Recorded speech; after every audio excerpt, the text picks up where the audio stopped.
phase channel vocoder, 17 kilobits per second example, followed by unquantized version. The Franklin Institute, speaking through the voice of a Bell Laboratories vocoder, invites you to leave this world via your imagination. Is there life elsewhere in the universe? Most scientists think so. Intelligent life may exist in strange forms, suited only to alien environments. Subjective attributes in differential coding. 4 examples: crackling noise, hoarseness, background noise, and muffling. Linear predictive vocoder. Uncoded original followed by encoding at 2.4 kilobits per second. We were away a year ago. May we all learn a yellow lion roar.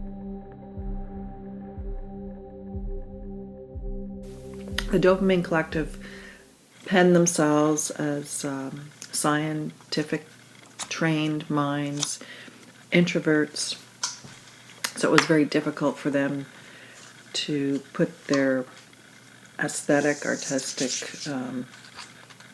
ideas out to the forefront. And, you know, I think many artists are the same. And I think this is very comparable to how scientists work in the laboratory. And I saw those as two strong similarities between scientists making art and artists observing science. It's not a hypothesis, it could be a vision, and months and months and lots of hard work, and eventually you end up with your answer. And you hope it's what you wanted to see. Often it's not. Yeah, I never would have thought to look at the slide that way, but they are quite nice, and you'd never know what you're looking at, really. I guess in that way it's kind of like art. You have a vision. I actually find the internal design of things more interesting than the external. If we say something is beautiful on the outside, is it because what went on the inside of the product or the device or the object? Because that's where everything works, and that's why something works. It's what's on the inside. It's not the plastic or the metal or the material on the outside. That's just there so your hands feel good or your eyes feel good. But I appreciate the time spent on things that people will never see. The challenge is in finding ways to extend the range of your experiences just a little bit, extend the range of your senses a little bit, you know.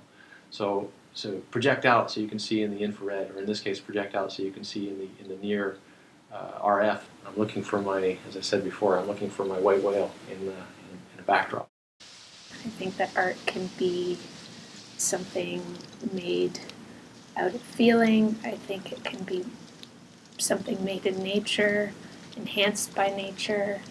Sometimes the more successful works are the ones that are grotesque or makes us ask, what was that artist thinking?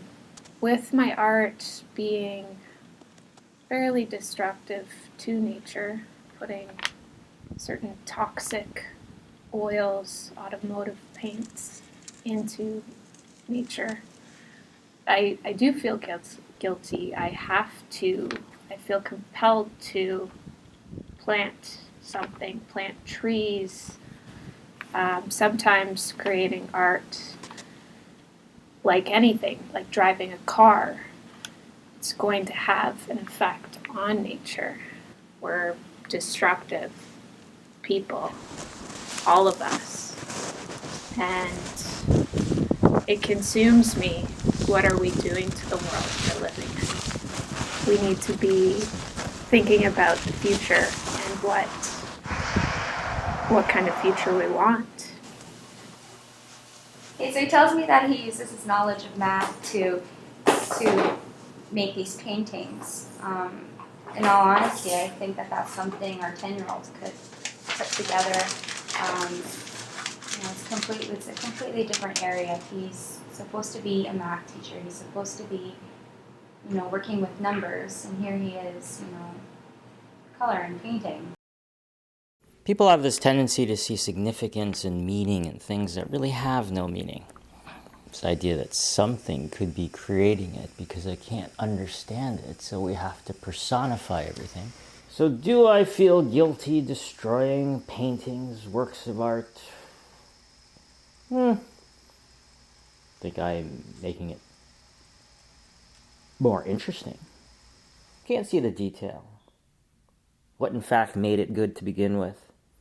You just sort of get an impression. The works were quite naive, yet there was still this element of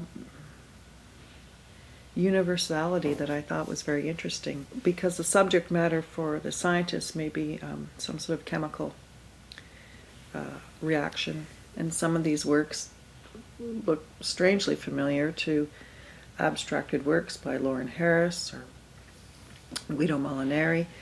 I found that really, really interesting. In abstracted forms, there can be this universality between science and artist